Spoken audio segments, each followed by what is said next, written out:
ಎಲ್ಲರಿಗೂ ನಮಸ್ತೆ. ನಾವು ಒಂದು ಹೊಸ ಮನೆಗೆ ಶಿಫ್ಟ್ ಆದ್ವಿ, ಕಂಪ್ಲೀಟ್ ರೆಸಿಡೆನ್ಷಿಯಲ್ ಏರಿಯಾ. ಬಟ್ 2 ಅಂಗಡಿ ನಮ್ಮ ಮನೆ ಎದುರುಗಡೆ ಇದೆ. ಅದು ನಾವು ಗೊತ್ತಿಲ್ಲದೆ ಬಂದ್ಬಿಟ್ವಿ. ಶಿಫ್ಟ್ ಆದಮೇಲೆ ನಮಗೆ ಗೊತ್ತಾಯಿತು ಅದರಿಂದ ತುಂಬ ಪ್ರಾಬ್ಲಮ್ಸ್ ಇದೆ ಅಂತ. ಏನು ಅಂದರೆ ಡೈಲಿ ರೋಡ್ ಈ ಥರ ಟ್ರಕ್ಗಳು ಬಂದು ನಿಂತ್ಕೊಂಡಿರುತ್ತೆ, ಬ್ಲಾಕ್ ಆಗಿರುತ್ತೆ. ನಮ್ಮ ವೆಹಿಕಲ್ ಎಲ್ಲೋ ದೂರದಲ್ಲಿ ಪಾರ್ಕ್ ಮಾಡಿ ನಾವು ಮನೆಗೆ ಬಂದು ನಡ್ಕೊಂಡು ಬರಬೇಕಾಗುತ್ತೆ. ಜೊತೆಗೆ ಸೌಂಡು, ಮೆಟಲ್ ಸೌಂಡು ಹೆವಿಯಾಗಿರುತ್ತೆ.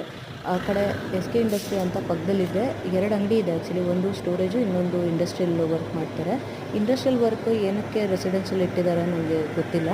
ಆದರೆ ಹೆವಿ ಸೌಂಡು, ಬೆಳಗ್ಗೆ 7 ಗಂಟೆಗೆ ಶುರು ಮಾಡಿದ್ರೆ ರಾತ್ರಿ 8, 9, 10 ಗಂಟೆವರೆಗೂ ನಡೀತಾ ಇರುತ್ತೆ ಕೆಲಸ. ಹೆವಿ ಸೌಂಡ್ ಇರುತ್ತೆ.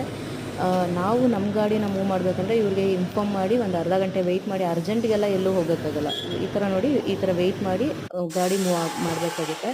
ನಮ್ಮ ಮನೆ ಒಳಕ್ಕೇ ಎಷ್ಟು ಸೌಂಡ್ ಬರುತ್ತೆ ಅಂತ ನೀವು ಬೇಕಂದರೆ ಕೇಳಿಸ್ಕೋಬೋದು. ಬರೀ ಅದೊಂದನ್ನೇ ಹಾಕಿದ್ರೆ, ನಾನು ವಾಯ್ಸ್ ಓವರ್ನ ಮಾಡೋಕ್ಕೋಸ್ಕರ ವಾಲ್ಯೂಮ್ ಕಡಿಮೆ ಮಾಡಿದ್ದೀನಿ. ಇಲ್ಲಾಂತಂದರೆ ಹೆವಿ ಸೌಂಡ್ ಇರುತ್ತೆ. ಈ ಸೌಂಡಲ್ಲಿ ಹೇಗೆ ಜನ ಬದುಕೋಕ್ಕಾಗತ್ತೆ ಅಂತ ನಂಗೆ ಗೊತ್ತಾಗ್ತಾಯಿಲ್ಲ. ನಮ್ಮ ಮನೆ ಪಕ್ಕದಲ್ಲಿ ಇನ್ನೊಂದು ಮನೆ ಇದೆ. ಅವ್ರಿಗೆ ಅಂದರೆ ಸ್ವಲ್ಪ ಮೈನ್ ರೋಡ್ ಹೋಗೋದ್ರಿಂದ ಅವ್ರಿಗೆ ಸ್ವಲ್ಪ ಅವಾಯ್ಡ್ ಆಗುತ್ತೆ. ಎಕ್ಸಾಕ್ಟ್ ಸಫರ್ ಮಾಡ್ತಿರೋದು ನಾವೇ.